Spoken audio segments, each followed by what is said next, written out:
A decorated black veteran, Colonel James Carter, was slapped with a $500 fine simply for flying his battle-worn flag, a tribute to his fallen comrades. Martha Brewster, the cold and determined HOA chairwoman, enforced the rule with quiet prejudice, ignoring similar displays by other neighbors. But James found an unexpected ally in civil rights lawyer Lisa Monroe, turning his fight into a courtroom battle that would change everything. Just wait until you hear how the judge stood and saluted Colonel Carter, and why justice ultimately prevailed. Colonel James Carter had always taken pride in his home. His little house in Willow Creek, a tidy suburban neighborhood in Georgia, was more than a residence. It was a sanctuary, a place where peace met purpose. Every evening, without fail, James would step onto his porch in worn combat boots, straighten his shoulders, and raise his battle-worn American flag on the sturdy pole beside his driveway. The flag wasn't just fabric. It was a story stitched with memory. Every stripe carried the weight of a promise, every star a testament to sacrifice. For James, the flag was not decoration. It was honor. It was a promise to the friends he'd lost, a symbol of the oath he had sworn to keep. For years, neighbors walked by without comment. Some nodded politely, others barely glanced, but the flag flew proudly, and James liked it that way. Then came the morning that would change everything. James was sipping his coffee on the porch when a sharp rustle at the mailbox drew his attention. A white envelope, crisp and formal, bore the emblem of the Willow Creek Homeowners Association. He frowned. He had never had trouble with the HOA before. With steady hands he opened it. Inside was a letter, short, cold, and sharp as a blade. It was not a request. It was a fine. $500 for violating HOA rules by displaying an unauthorized flag. The language was rigid, the tone deliberate. The letter was signed by Martha Brewster, the chairwoman of the HOA. There was no room for discussion, no offer for compromise, just an order: take the flag down or pay the fine. James felt a knot tighten in his chest. His hand trembled slightly as he read the words again. $500 for a flag, for the symbol of everything he had served to protect. At first, disbelief. Then came the anger. Deep, slow-burning anger that settled like coal in his chest. This wasn't just a fine, it was a statement, and he knew it. He thought of Martha Brewster. Over the years, she had made no secret of her opinions. Comments in meetings about keeping the neighborhood uniform had always carried a sharp edge. Remarks about rules that seemed selectively enforced. James knew she disliked his flag. He suspected the deeper truth. The real reason wasn't about regulations. It was about who he was. A black veteran, proud of his service, unwilling to shrink away. To Martha, perhaps, that pride was a threat. The injustice stung more than the fine itself. This wasn't about a flagpole. This was about a principle, about dignity, about the right to stand for something without fear of being silenced. James stared at the letter for a long time. The morning sun glinted off his flag, still waving gently in the breeze. It seemed to him like it was waving back, a quiet challenge, a call to action. He had faced danger in war, but this was a battle of a different kind. One fought not in distant lands, but in his own neighborhood, in the heart of his own home. His anger began to sharpen into resolve. He knew that letting this stand would mean surrender, that complying quietly would be telling the world that his service, his sacrifice, could be erased with a signature and a rule book. And James Carter was not the man to stand down. He folded the letter slowly, letting the weight of it settle. Somewhere deep inside, something shifted, a seed of determination taking root. This was not just about his flag. This was about justice, and he would fight for it. James Carter was not a man to give up easily. The fine from the Willow Creek HOA still burned in his mind, a cold wound that refused to heal. But he tried reason. He began with letters. He wrote respectfully, addressing Martha Brewster and the HOA board. He included copies of his military records, medals, commendations, certificates, proof of decades of service. In his letters, he explained the meaning of the flag, how every thread carried the memory of fallen friends, of nights spent in foreign lands under enemy fire, of a promise made to protect his country. He even offered to pay a symbolic fee, a gesture of good faith, to show he wasn't trying to challenge the HOA for selfish reasons. His hope was that reason would prevail. It did not. Martha Brewster replied once, twice, then a final time. Each letter repeated the same cold refrain.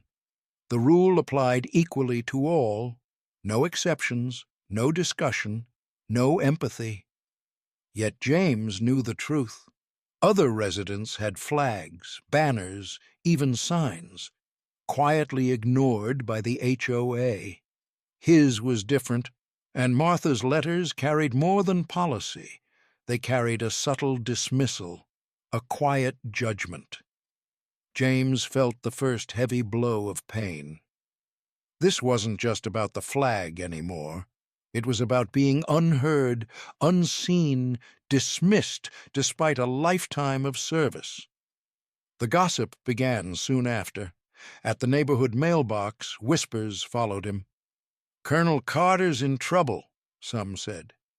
Others crossed the street when they saw him.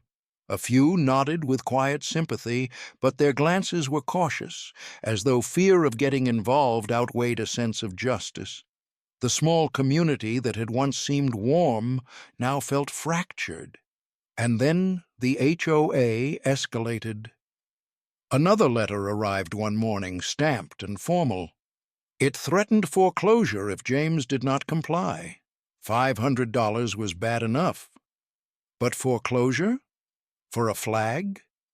James sat in his worn armchair staring at the paper. The words blurred as the weight of what they meant sank in. This was no longer a simple dispute. This was a battle that could take his home away. James was retired. His pension, though steady, barely covered his living expenses. He had worked decades to secure a life of dignity and peace after service.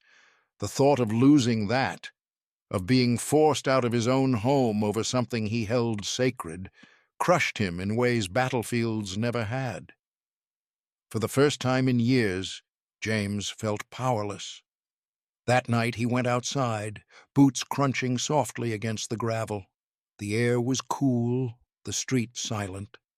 He stood beside his flagpole, reached out, and let his fingers rest against the fabric.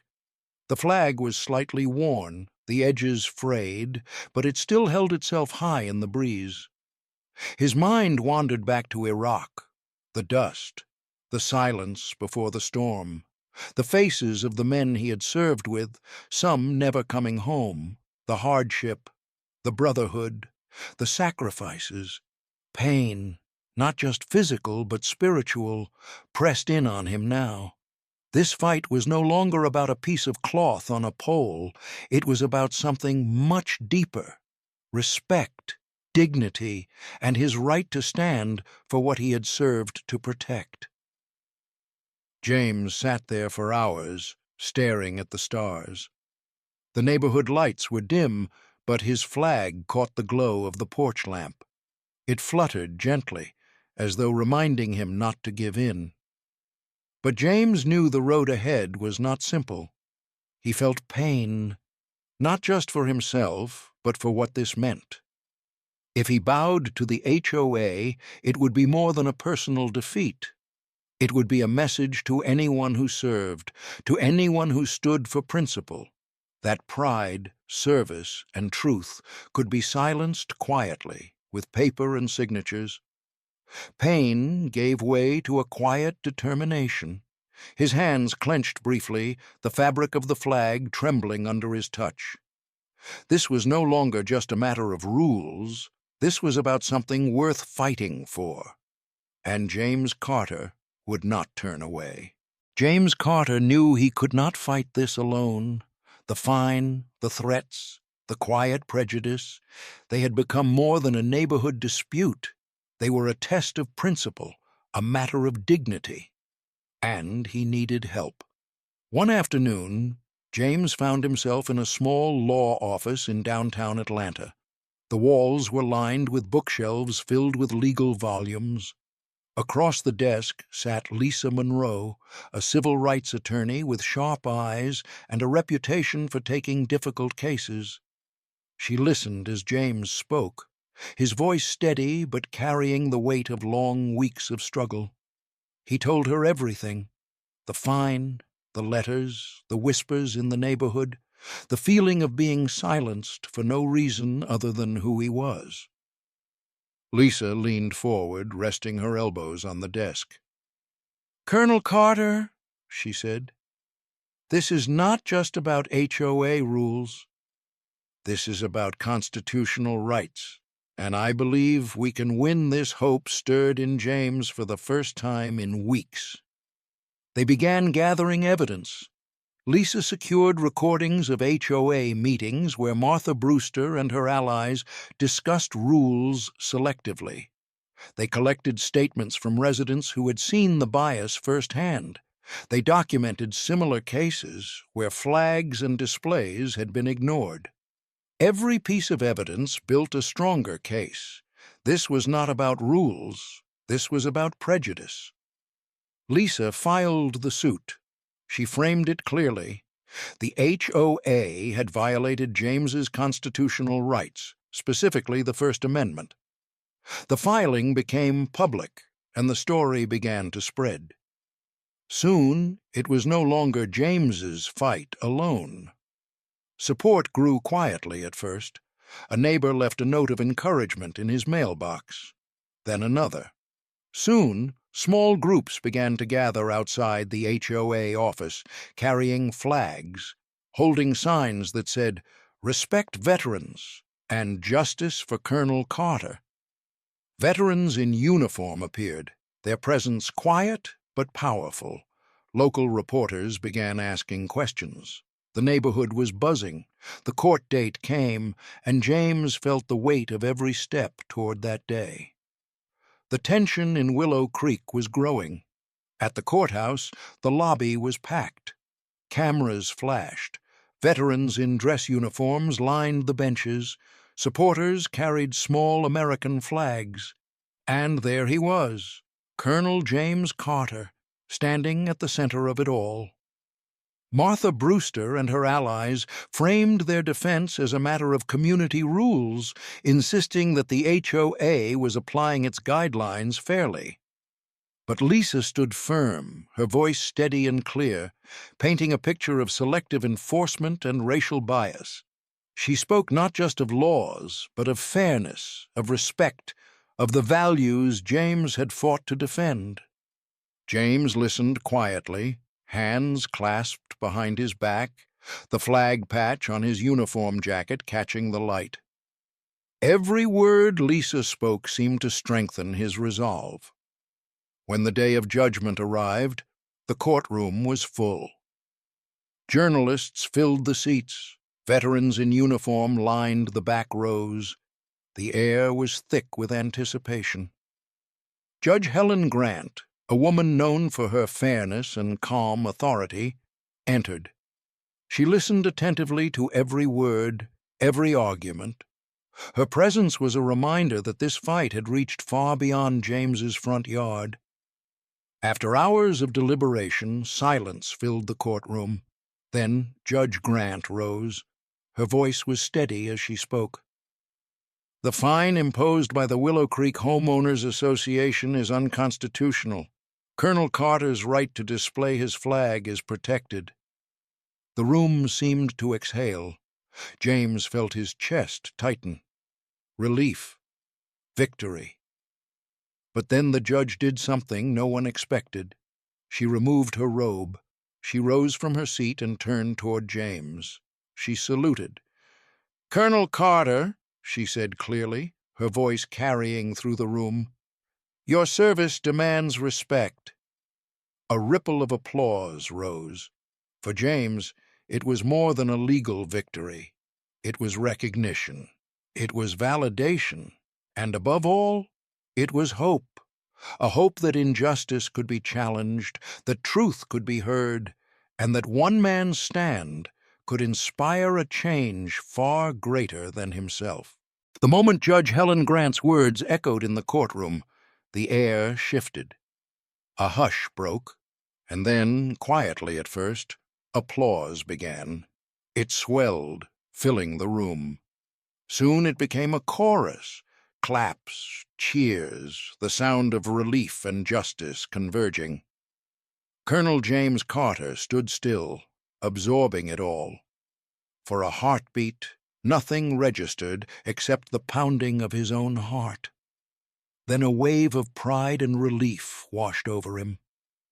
Across the courtroom, Martha Brewster sat rigid, her face pale. The stoicism she had worn like armor throughout the proceedings gave way to something fragile, the realization that her prejudice had been laid bare for everyone to see. The fine was struck down.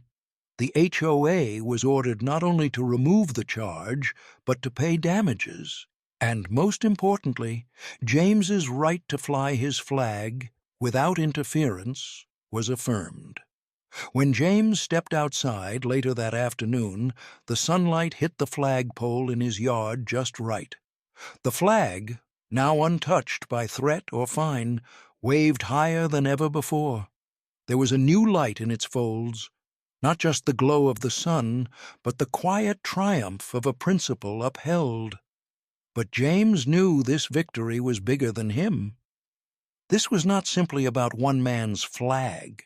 It was a symbol for veterans and marginalized voices everywhere. The story spread quickly. Local news channels covered the ruling. National outlets picked up the case. His fight became a story about dignity, about standing up to injustice, about the courage to hold ground when the odds are stacked against you. Invitations followed. James was asked to speak at community centers, veteran gatherings, and schools. He spoke not with bitterness, but with conviction. His voice carried the weight of the truth he had lived. That respect is not given freely. It must be earned and defended. He spoke of perseverance, of pride, of the quiet courage it takes to stand firm when the world tries to silence you. On the courthouse steps that afternoon, James stood tall. The crowd gathered before him.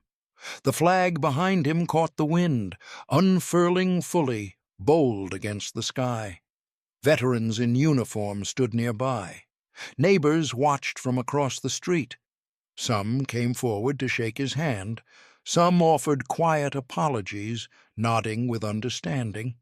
Others simply looked on, their faces reflecting a mixture of respect and regret. James smiled softly, his uniform jacket buttoned neatly, the combat flag patch still on his sleeve. The applause of the crowd was not just for the ruling. It was for something deeper. It was for justice, for courage, for the belief that one voice could make a difference. This was more than a win in court. It was a victory of principle, a vindication of dignity, a reaffirmation that the spirit of a single man can become a beacon for many. James Carter became a living testament to what the formula of crushing injustice had always promised. Anger transformed into inspiration. From the shock of an unfair fine to the pain of threats and whispers, to the hope kindled by allies, to the triumph of a court decision, His story embodied the arc of resilience. And as James looked at his flag waving under the clear Georgia sky, he knew this was not the end. It was a beginning, a reminder that even in the face of prejudice, courage can shine brighter than hate, that a single stand, quiet but unyielding, can inspire change. Colonel James Carter, standing on those courthouse steps, was not just a man who had defended a flag. He was a man who had defended the principle of respect itself. And in that moment, beneath the red, white, and blue, it was clear justice had won.